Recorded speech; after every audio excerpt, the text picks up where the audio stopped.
Hey, what's up everybody? Welcome back to the Untitled Game Channel. I'm AJ Gels. Guys, how's it going? Time for another weekly show.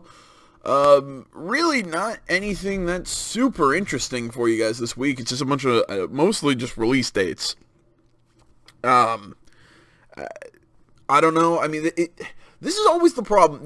I like doing this show, but there are just times when news sucks. I mean, it doesn't suck. It's just, there is no news. It's always just before E3. Yeah, I think we're about, month and a half away? You know what I mean? It's always right before E3. Around, and probably right after TGS. You know, that TGS and PSX kind of gap. News is slow as hell.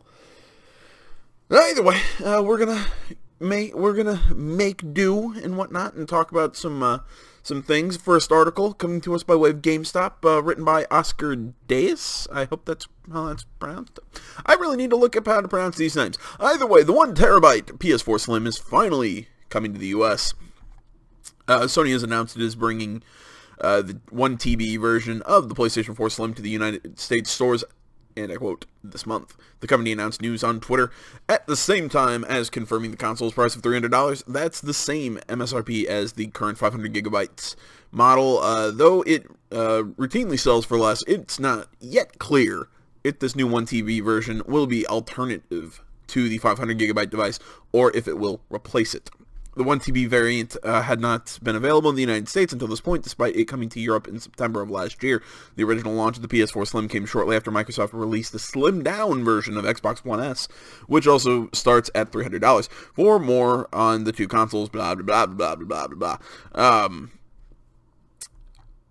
Really not much to say about this. I've said this for a long time. The 500 gig hard drive on the PS4 and the Xbox One, that was an oversight on their parts. I don't know. I think that's too small for how big the games were on this generation of console. The 500 gig was just a like I said, I think it was an oversight. So I think this 1 TB version is, I'm going to guess it's going to replace and not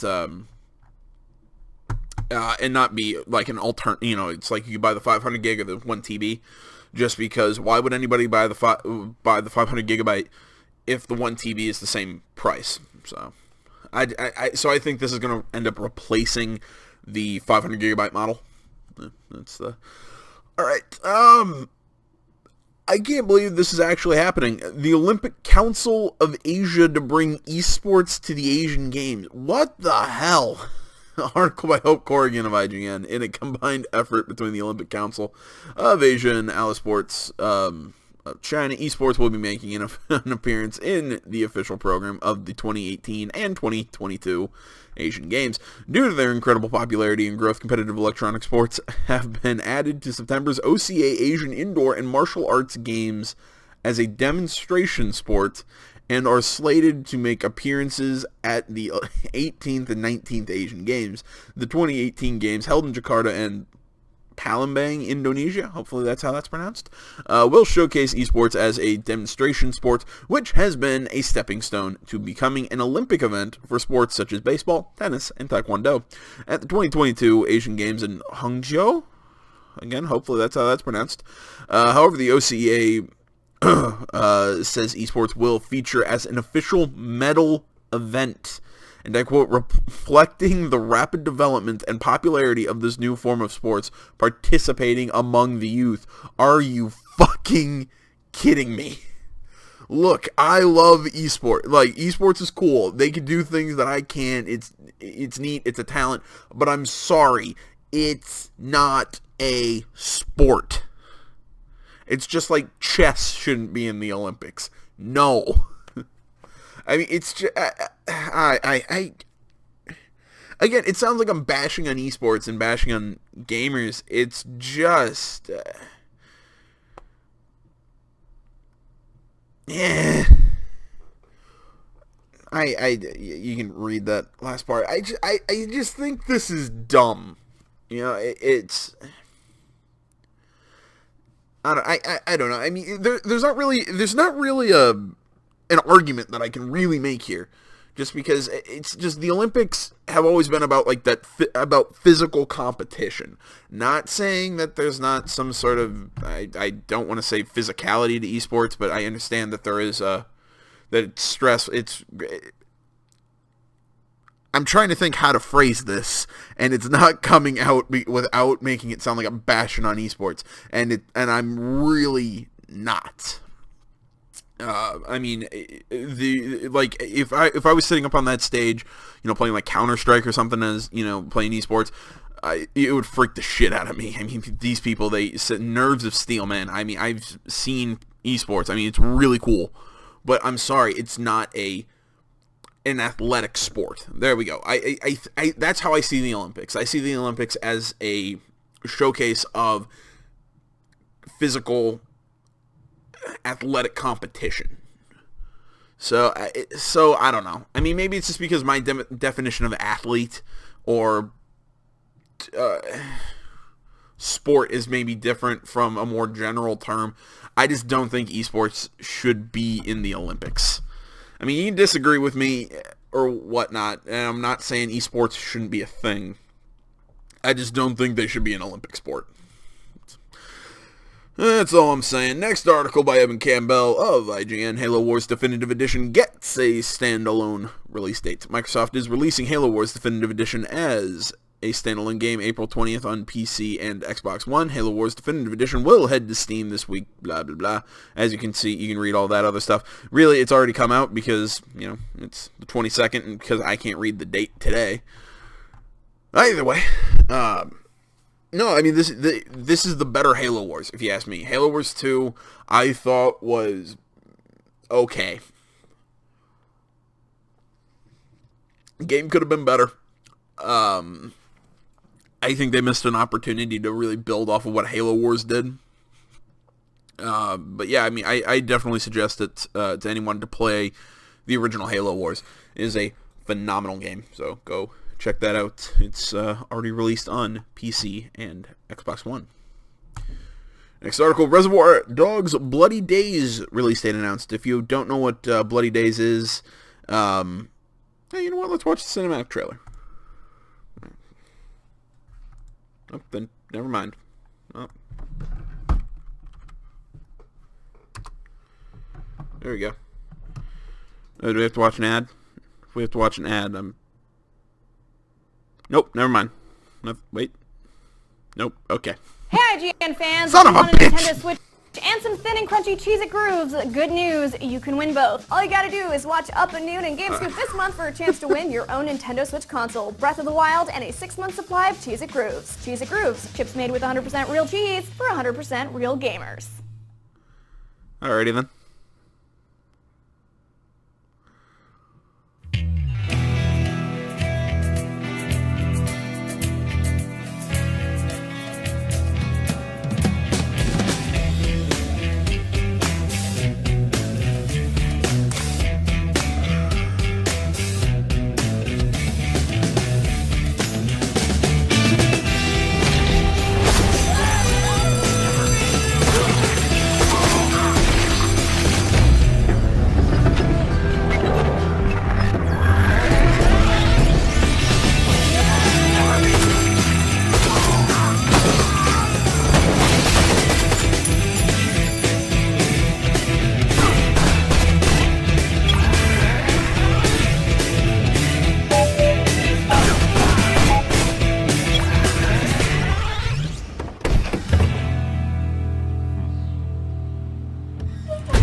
I think that looks awesome. If you don't know, Reservoir Dogs, love the movie. Haven't seen it in a long time, but still love the movie. Great film. Let's see here. Like I said, we now have a release date for the PC game. Article by Alex Gilyadev of IGN. Let's see here. The article reads, Reservoir Dogs Bloody Days is coming to Steam on May 18th. As previously announced, the game which is being developed by Big Star Games, will also be released on Xbox One later in 2017. Watch the trailer below, which shows off the game's strategic, violent gameplay and art style. Reservoir Dogs, based on Quentin Tarantino's 1992 film, features blah blah blah blah blah. The game is played with a top-down perspective, and players have to strategically rewind time to control a team of these hitmen while making their way through several heists. The key is to utilize the strengths of each squad member. So this is actually, I guess, a little different than what I thought this game was going to be, because from what it looked like, looking at all the screenshots and all this when this game got announced, it kind of looked, it reminded me sort of like Hotline Miami. I mean, that's sort of what it reminded me of. But now seeing that, I'm guessing this is going to be more like Breach and Clear, where it's more of a setup and thing. The rewind time is kind of interesting. It's I think that's a joke on the whole Tarantinoing, we're going to start at the end and then go back to the beginning. Although I could be pulling that fact completely out of my ass. It's been known to happen. Next article, and honestly a game that has rather intrigued me. Code Vein is Bandai Namco's new action RPG. Article by Casey DeFreitas. Hopefully that's how that's pronounced. The most recent issue of Japanese magazine Weekly Famitsu revealed more information on Bandai Namco's mysterious new project teased last week with an animated short. Code Vein is the name of the new upcoming action RPG, which was previously hinted at with the, and I quote, "Prepare to Die" teaser. The dining refers to players' ability to chow down on monsters as superpowered vampires in the new project. Let's see. I'm not going to sit through an ad to watch a 35-second trailer. The animated teaser's tagline, an obvious nod to Dark Souls, led many to believe this new game would directly relate to the Punishing series. However, the team behind God Eater is developing the new project, aiming to create a new, and I quote, "dramatic exploration hard action RPG," end quote, for unknown consoles unrelated to God Eater. Here's what we know so far as translated by Gematsu. And let's see. Code Vein takes place in a near dystopian future where players take control of revenants, vampires with supernatural abilities who have transcended humanity and lost their memories as a result.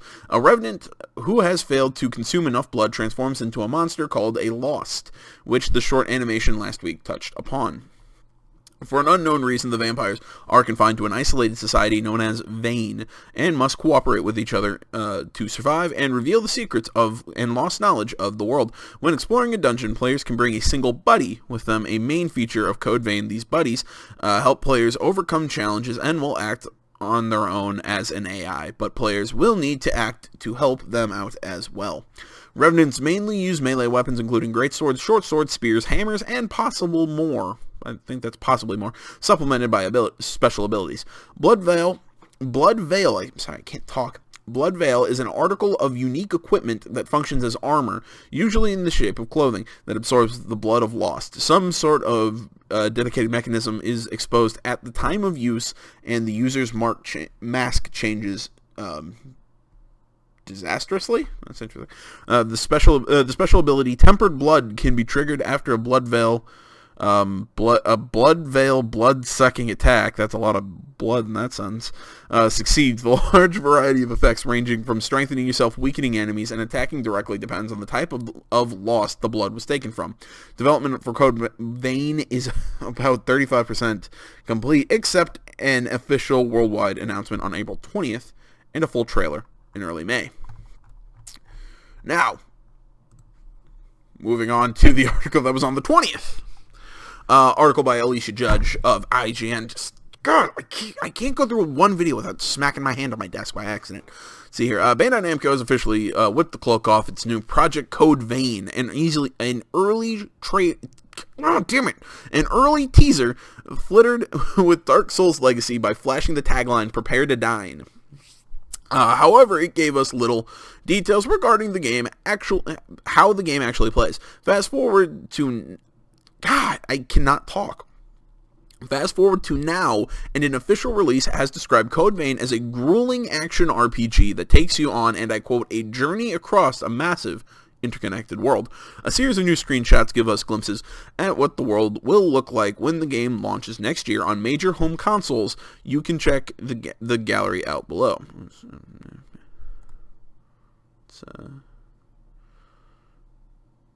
I see. So you get it kind of looks like a rifle, some sort of. This guy's using a sword.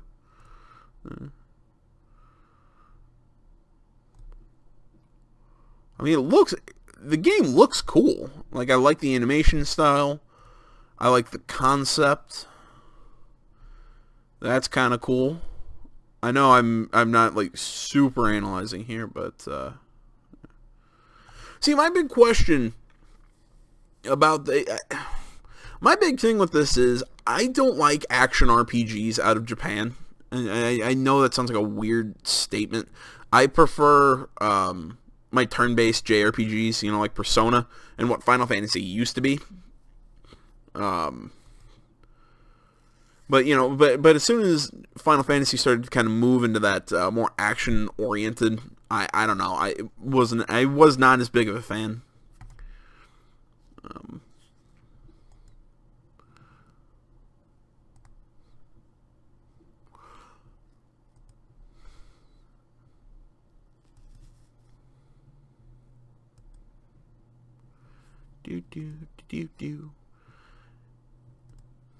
See, I don't know. I mean, I know I'm not really super analyzing these pictures. I don't like to super analyze this kind of stuff off of like screenshots and like what the game's gonna be. Let's see here. In Code Vein, you take the role of a revenant vampiric creature that can drain the blood of their enemies in order to gain new skills, weapon abilities, and attacks. As we previously reported, Code Vein takes place in the near future, where society has collapsed and become overrun by supernatural creatures. All this, I talked about this in the last article. Again, we don't get a lot. I won't. I'm not going to make any calls of what the gameplay is, just because I have not seen the gameplay. And, you know, I don't like going off gameplay off of, you know, like, here are images.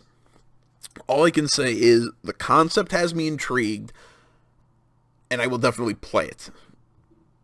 I just have to know when the hell the game comes out. That is my stance on Code Vein. I am intrigued. All right.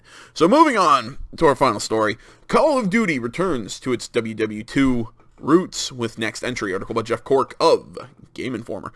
Activision has revealed the name and setting of the next Call of Duty installment, and as expected, it's taking the series back to its roots. Call of Duty World War II is the next game, and more details will be coming next week via a live stream. You can check that out here on this channel. I will be talking about it. Even though it covers an era that Call of Duty has explored several times, it marks a bit of a departure from the series. For the past decades, entries have focused on the near future and beyond, with Infinite Warfare taking the action to outer space. I stand by it. Infinite Warfare was good. I loved the story. I thought it was so much better than some of the more recent ones. Additional information on the game will be coming next week on a live stream on the official Call of Duty site. It starts at 10 p.m. Pacific. So, like I said, I will be talking about that. I won't be, like, streaming or anything, but I will probably, you know, do a post, whatever.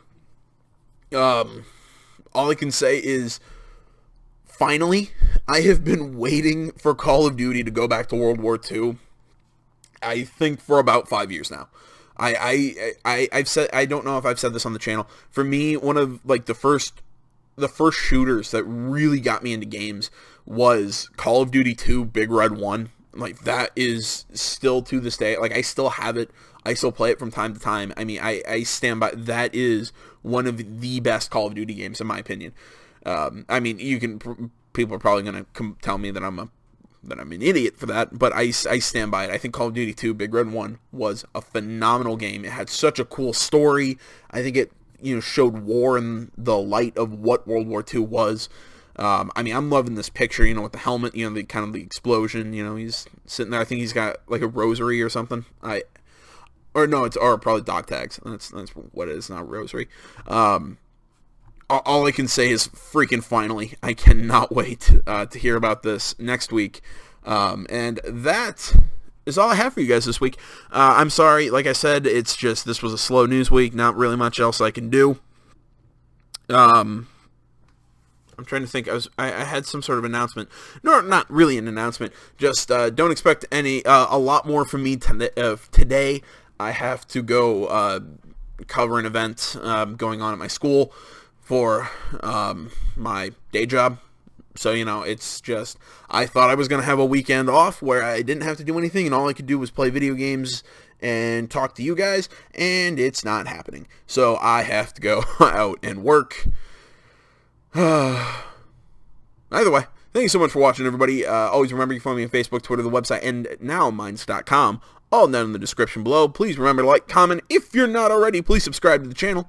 And please remember, if you enjoyed this video, to come back next week, same time, same place, and listen to me ramble. So thanks for watching, everybody. And until then, I'm AJ Gales. This is the Untitled Game Channel. I'm out.